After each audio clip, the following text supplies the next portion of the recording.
Meet Dr. Noon S. Amun-Ra. He only eats one vegan meal a day. That's right, he only eats 1 hour a day, proving if you eat healthy, you will not lose muscle or lack energy. He even set a world record in deadlifting. But his goal is not bodybuilding or strength. It's anti-aging, longevity, and the highest quality of health and life. We're not telling people to eat only one meal a day, but we are here to show you what's possible with intermittent fasting and that we do not have to eat animal products in order to thrive. Only a handful of people on this planet have the determination to live this way, but it's amazing what happens when we do. Mankind is not supposed to have the health problems it does, and what we call aging is not normal. Let the wise words of this master teach, enlighten, and inspire you.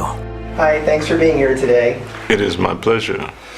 So, you only eat once a day. That is so. I saw a video of you on the internet where you were a deadlifting champion. That is so. I'm presently the world deadlift champion, drug-free world deadlift champion in my particular class. I hold several world, national, regional records. Cyclic fasting, for instance, is known to potently promote growth hormone release. So throughout the duration of a daily fast, your growth hormone concentration tends to increase. If you combine that with resistance exercise in the evening, as you probably know, that increases testosterone production. When you sleep, that increases growth hormone production, IGF production. So we're talking about anabolic hormones that essentially promote the preservation of muscle tissue.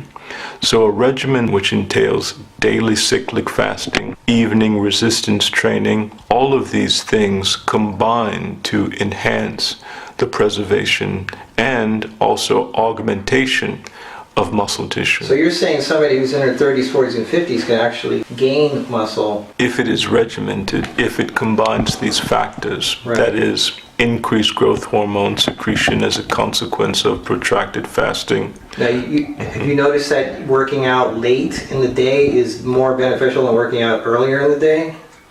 Or does it matter? It does matter, and that is because essentially you want to enhance autophagy throughout the day. You want to be catabolizing your proteins, you want to be catabolizing stored sugar and stored body fat. But in the evening, you actually want to suppress autophagy in order to promote that preservation of muscle tissue. So it is resistance training that stimulates your skeletal muscle, that provides those metabolic factors that promote muscle retention. So yes, evening is best to do resistance exercise. This is actually good advice for even women that are older, postmenopausal women, because working out your muscles is part of what keeps you young. Indeed, indeed. You got to do weight training. Even if you're an old lady, you got to work otherwise your bones go weak, everything starts falling apart. It's important. What you're saying is it helps keep you young. This isn't a vanity thing. It's part of what needs to happen in your life. Indeed, indeed. And sarcopenia, that is age-related muscle wasting, muscle loss, is a major catalyst for premature mortality, especially in women. Right. They say that the older you get, the more you lose muscle, the more you lose your hormones, the more you start slowly, basically falling apart. What you're saying is, if you keep working out, that doesn't necessarily have to be the case. Yes, that is quite so. You can definitely avert many of those changes and slow down that process. So you found that you only have to sleep half as much as the average person. Yes, that was one of the first things that I observed. I was able to do without as much sleep as I had previously, and I was able to recuperate from exertion far more rapidly than I had been in the past. I was simply interested intellectually in the pursuit of anti-aging studies, anti-senescence studies. And as I began to discuss this with my then girlfriend, approximately 20 years ago, she said, "This is interesting. Caloric restriction, cyclic fasting, specific nutraceuticals, a refined diet. All of these things clearly, demonstrably, scientifically contribute to lifespan extension. And I explained how I was going to commence collecting data, writing a book, and she said, she's now my wife, by the way, Nunette Amun-Ra, why don't we do it? And it took some time to reflect on that, and I said, well, why not? And that was about a decade and a half ago. And through a few evolutions, if you will, we've been on the Amen regimen for approximately 15 years without fail. It entails a daily fast of 23 hours in duration, caloric restriction, that is, we consume approximately 1,000 to 1,500 calories a day. It entails specific nutraceuticals, that is, nutraceuticals that have been found to increase maximum lifespan in one or more organisms. It entails daily exercise. It entails meditation, ascesis, and basically that is the Amen regimen. Qualitatively, the diet is devoid of meat and centers on specific staples, if you will. Basically, nuts, grains, tubers, dried fruit. We always eat in the evening. We consume our evening meal, our main meal, after our evening resistance regimen. Our exercise is typically organized in such a way that in the morning we engage in so-called persistence exercise, what you might call aerobics. In the afternoon, there's typically another aerobic session, time permitting. And in the evening is the resistance exercise session. And this can entail a number of different standard, conventional weightlifting exercise with integrated weighted yoga postures in between sets. And after this evening resistance session is meditation, our final meditation session, because meditation is interspersed throughout the day. We meditate in two different postures, and one of those postures I can demonstrate to you briefly.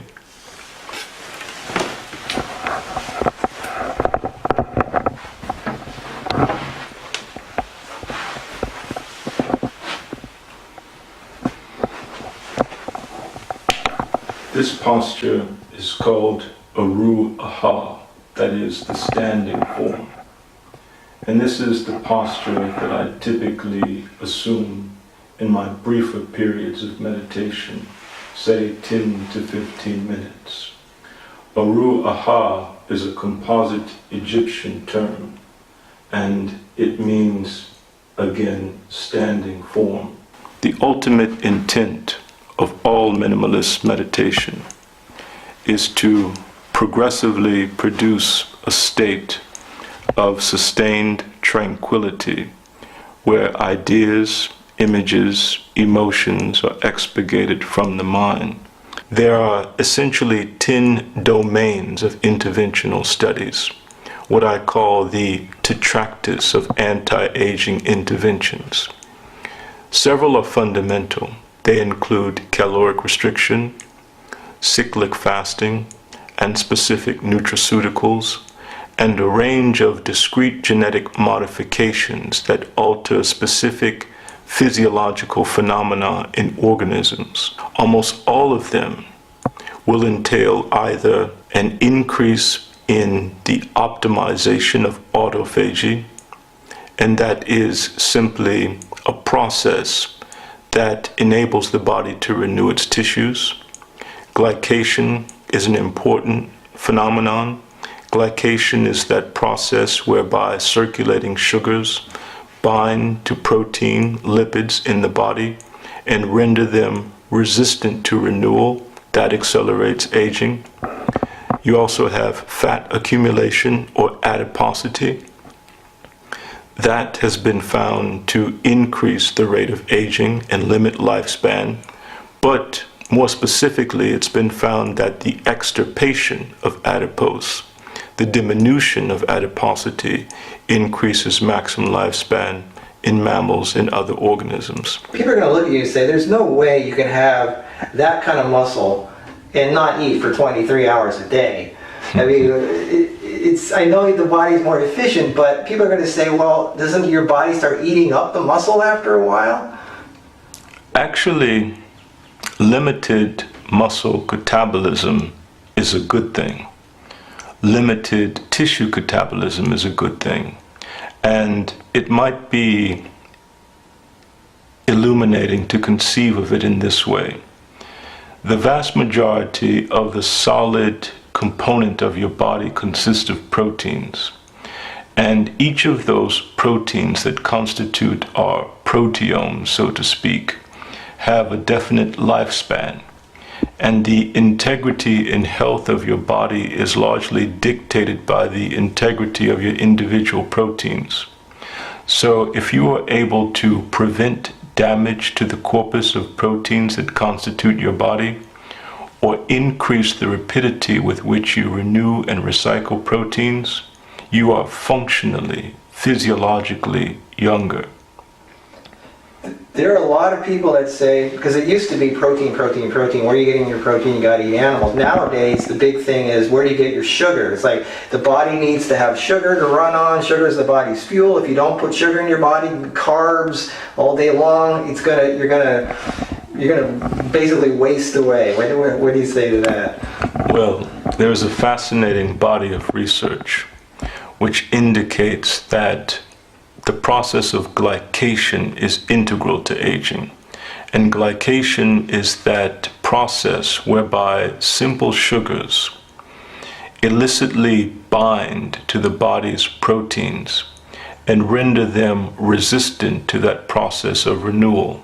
And this has been found to greatly accelerate aging. That's one aspect of it. The other aspect is that when scientists have subjected animals to a low glycotoxin diet, that is a diet that is low in so-called advanced glycation end products, this independently increases lifespan. So you have a concomitant effect. If you reduce the endogenous generation of glycation products, and of course the best way to do that is simply to reduce your circulating sugar concentration to the lowest extent practicable, and you avoid or reduce your assimilation of exogenous advanced glycation end products, which are created upon cooking and are extant in various foods, whether cooked or not, you can increase lifespan through this avenue of glycation restriction. And this is one of those interventions that are included in the so-called tetractys of anti-aging interventions, that is, glycation diminution.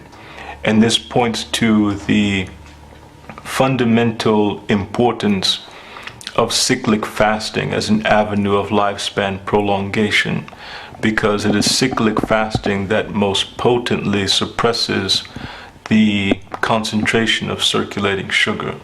The lower the concentration of circulating sugar in your body, the less sugar you have to attack your body's tissues and to render them dysfunctional, if you will. Where would you say you get your energy from if your glucose levels are kind of low?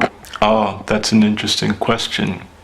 Most individuals have an appreciable amount of energy stored in adipose. And this points to another element of the tetractys of anti-aging interventions, and it's that if animals are rendered lean through either surgical extirpation of adipose tissue, targeted genetic interventions which decrease adiposity, that increases lifespan independently. So in a convoluted way, what I'm saying is that when you don't consume exogenous sugar, you make use of that stored adipose And that extirpation of adipose independently promotes longevity. Right, obviously you can get energy off of fat, but you don't have a lot of fat on you, so where do you get your energy from? I like your question, because that points to the third avenue, which is autophagy. When you deplete your glycogen largely from your liver and your skeletal muscle, and again, the morning aerobic exercise stimulates that, and you have a low content of adipose tissue, your body makes use of stored proteins. It catabolizes all of your body's proteinaceous tissues and recycles them as substrates for energy. And that autophagic induction of energy metabolism, if you will, contributes to lifespan prolongation by renewing proteins more rapidly. Under sustained caloric restriction or cyclic fasting, skeletal muscle is preferentially preserved, and there are more labile proteins that are catabolized before protein and before brain tissue. So these are selectively preserved. So, okay, let's talk about your diet. So you eat a lot of nuts and, was it roots, starches, things like that? Yes, grains. Grains. And you eat all this within an hour? Yes, or less, yes. We have our tripartite meal, if you will. And by tripartite, I mean that the first thing we consume when we break our 23 plus hour fast is what I call the amino elixir, consisting of 3 protein sources: soy, spirulina, brewer's yeast, and ideally a dozen isolated amino acids. And the next thing we consume is the main meal, one of those staples of which I mentioned earlier. These typically include beans and rice. Typically we have one of 3 beans. Cannellini beans is my favorite, the red kidney beans. And when I say bean, this is the common bean, Phaseolus vulgaris. And there are many different cultivars.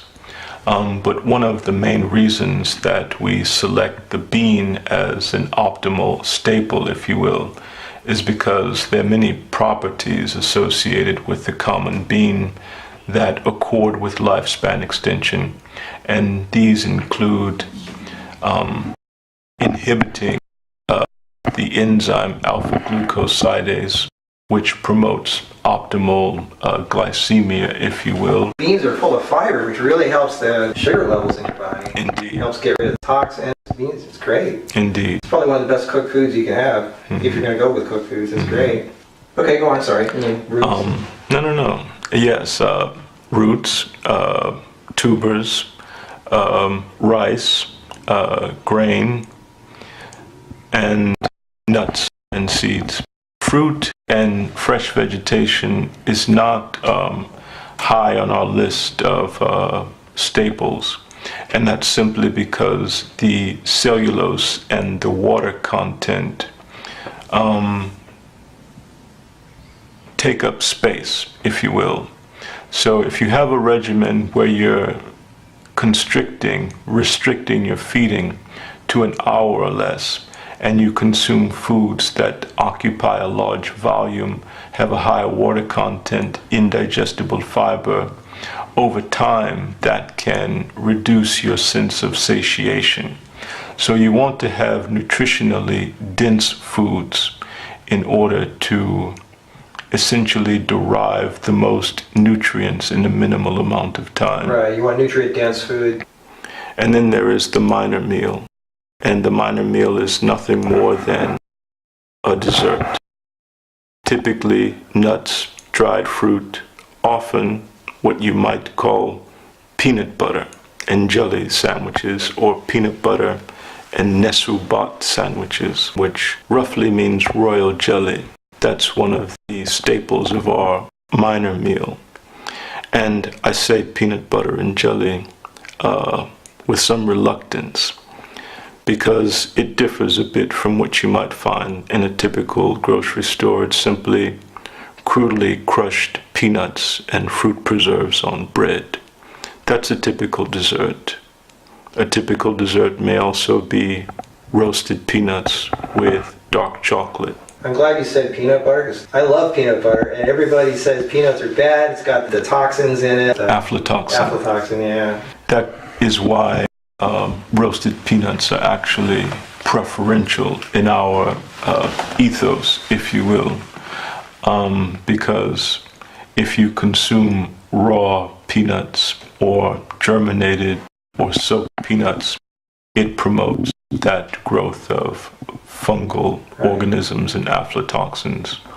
But just to give an indication of the scientific basis, there is an entire tractate with several sections that discuss multifarious epidemiological and interventional studies which find a relationship between longevity and nut consumption, and peanuts are particularly prominent in those studies. That is, it's been found that consumption of peanuts accords with lifespan. The particular variety is simply crushed crunchy peanuts with little added salt, no other ingredients. It's funny because almost all peanut butters out there, they have palm oil, sugar, and the sugar and all that. That's why I'm sometimes reluctant to call it peanut butter, because of the confusion. That is essentially the Amen meal, the tripartite Amen meal.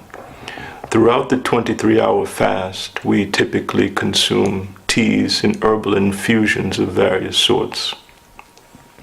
These include green tea, black tea, oolong tea, but also two of the South African teas, honeybush and red tea or rooibos, hibiscus, one of my favorites, rhubarb tea, and any number of herbal infusions, most of which have been found to influence one of these several physiological factors that we know are operative in the aging process. And those again include autophagy optimization, glycation inhibition, fat oxidation, diminution of inflammation, etc. So when you say nutraceuticals, that sounds like something from the pharmaceutical industry. You're talking about herbs and natural things. That's quite correct. There are several of these. One is niacin-bound chromium, another is glucosamine, another is curcumin or turmeric, another is resveratrol, and combined with cyclic or intermittent fasting, the polyphenols that you find in green tea, in blueberries, and in pomegranates. So when we speak of nutraceuticals, we're talking about these agents, and physiologically, all of these nutraceuticals have been found to modulate one of several molecular mechanisms. And again, we have our familiar glycation, autophagy induction, immune enhancement, and lipid oxidation or minimization. And you take these throughout the day as mixed in with your teas and water and stuff? Yes, yes. The teas that we consume, when they are sweetened, they're sweetened with non-calorific sweeteners such as stevia, which is essentially the sole sweetener that I use during my fasting period. Is that your stomach? Yes, sorry. Not at all. It's a good sign.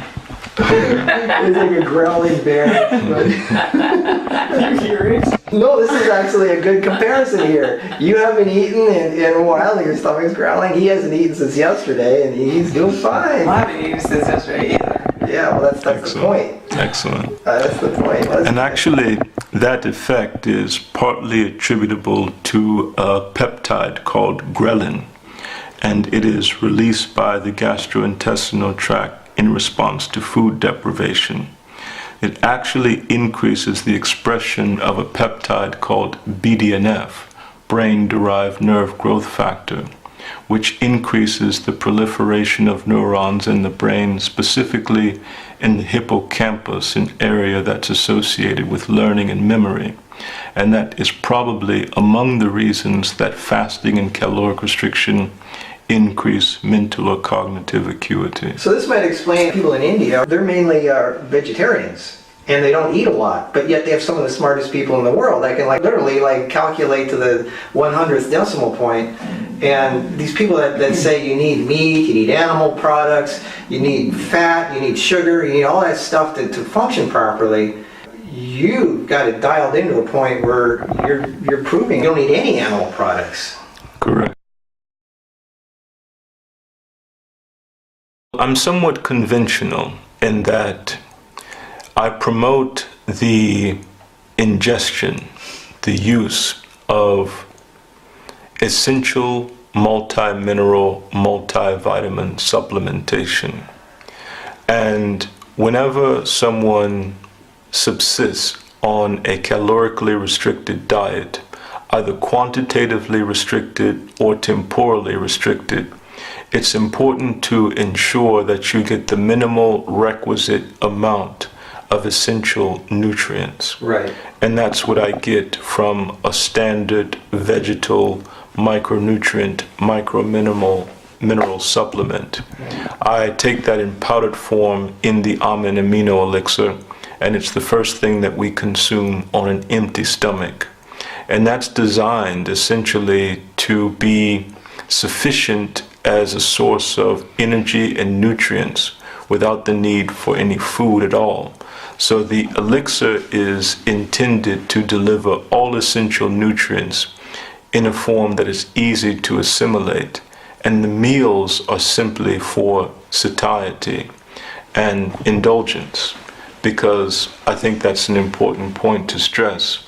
If you're going to have a lifelong regimen that is predicated upon lifespan prolongation, it has to be sufficiently palatable in order to be sustained over a lifetime. And indulgence, gratification, is an important element of enjoying life. And we do find that our diet is very palatable, very enjoyable, even with the perceived monotony. We love dinner. Feeding time is always festive. It's always a feast, if you will. What the research indicates is that both cyclic fasting and caloric restriction greatly increase energetic efficiency, such that organisms can make do with less. All of their physiological systems become more efficient, and they're able to effectuate their physiological operations with far less energy. And that reduced energetic demand actually results in a lessened generation of those deleterious byproducts of metabolism, free radicals, for instance, advanced glycation end products. So with a reduction in metabolism, you get a concomitant reduction in waste products and other deleterious agents that damage the body. So the less waste products that your body has to deal with, the more cleaner it is, more efficient it is. Indeed. Being clean is almost more important than massive amounts of fuel just being guzzled down. Indeed. Another effect that has been observed widely on caloric restriction, cyclic fasting, and other interventions that increase lifespan is a decreased detoxification capacity, and more specifically an augmented expression of so-called phase 2 enzymes or xenobiotic enzymes. And these are enzymes that are specifically expressed in the liver, also kidney and other tissues, that essentially convert toxins in such a way that enables them to be expurgated from the body more efficiently. So this is thought to be a major factor in the lengthening of lifespan associated with fasting and caloric restriction.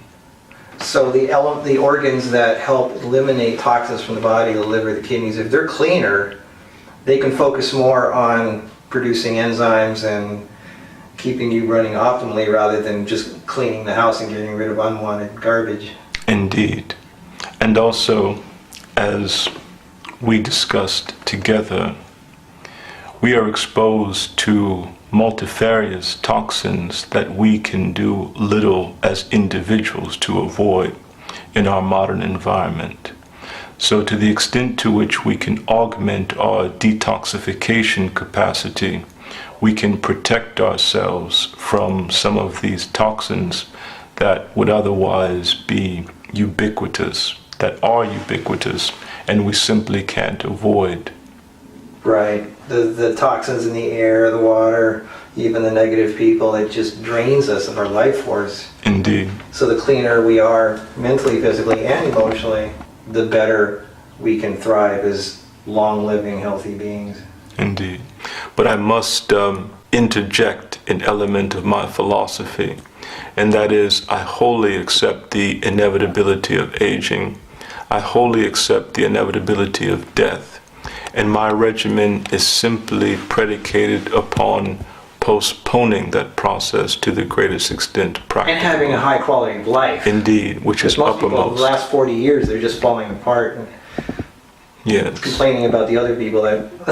Indeed. Yeah. And it's important to have sufficient energy, mentally and physically, in order to arrive at the psychological, philosophical, existential state that you wish to attain before that ultimate end. Right. Do you have a website you want them? I mean, if they say, I want to know more, I want to buy his books, where do I go?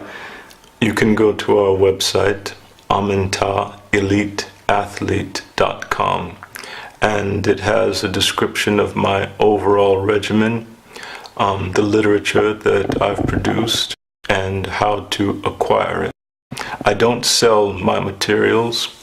I release them with a donation to individuals who are earnestly interested. And I stress that because our order, our regimen is ascetic, and it's clearly not for everyone. So I'm interested in individuals who are serious. Right, because a lot of people just say, just give me something to take so I can get bigger muscles or live longer or not get sick, right? There is no quick answer. This has to be a lifestyle, a way of living and being. An all-encompassing, lifelong protocol. Right. So, folks, a lot of this is not for most of you who want a quick fix for something. This is a dedication to a life, a way of living. Well said. Yeah, well, thank you for your time, and you're quite an inspiration, and hopefully we'll check in again in a while. And any last words of advice for people who are living in the modern world who are kind of like ready to throw their arms in the air and say, I give up, I don't know what to do? Subjecting yourself to self-imposed discipline is the surest way to increase the quality of your existence, period. Great. Thank you. You're quite welcome. Wow, what a video, huh? I'm going to summarize the important parts for you guys who weren't paying attention, because there's some really important points to be made here. First of all, we're not telling you guys to only eat one meal a day. This is an extreme diet. It's only for a few people in the world who are willing to dedicate their lives to this. But what we are trying to do is show you, A, that you will not waste away if you fast daily. That, you know, he eats one meal a day. I'm telling people to only fast for 16 hours a day and eat for 8 hours. So there's really, and you don't have to eat animal products in order to have muscles. Notice he also said sugar ages. Did you catch that part? He does aerobics several times a day, and he does weight-bearing exercises at night. Aerobics, cardio, and weight exercises are not the same thing, okay? You got to move your body. Notice he did a lot of standing during the day, standing versus sitting. So intermittent fasting, standing versus sitting, and when he eats his meal, the reason he has heavy things like beans and rice and peanut butter and things like that is because he needs to feel full. He wants to enjoy his meal. He said that he gets his nutrition before he has his meal from a plant-based supplement, kind of like my green formula, where you have all your minerals and vitamins and phytonutrients, and he has some amino acids, just like my protein formula, and then he has his meal to feel full, and then he has his dessert to feel good. So he gets the pleasure out of eating. He's not denying himself anything. So he's very similar to Kjell Morberg in Norway, the wheelchair guy who healed himself and walked 600 kilometers across Norway, eating nothing but my green formula and protein formula, and having some cashews and coconut oil to feel full. Very similar to what Amin Ra is doing. He has his nutritional supplement, and then he has his heavier nuts and things, which you can also get some protein and substance from. So this is really inspiring. Notice he also said no stress, really important, because you will age and die if you have stress in your life. So do what you can, get the important bits of information from this, because this is gold. This guy's taken it to the extreme, and to show you what's possible. You will not waste away if you fast every day. Okay, this guy's only eating one meal a day. We're not even telling you to do that. You can eat, you can have a bunch of meals during the day, but fast, eat good things, stay close to nature. I hope this inspired you guys. Stay tuned for more at marcusnews.com. To learn more, study, or contact Dr. Noon Amin Ra, his website is amintaeliteathlete.com. That's AMENTAELITE athlete.com. This is Marcus with marcusnews.com. We hope this inspired you.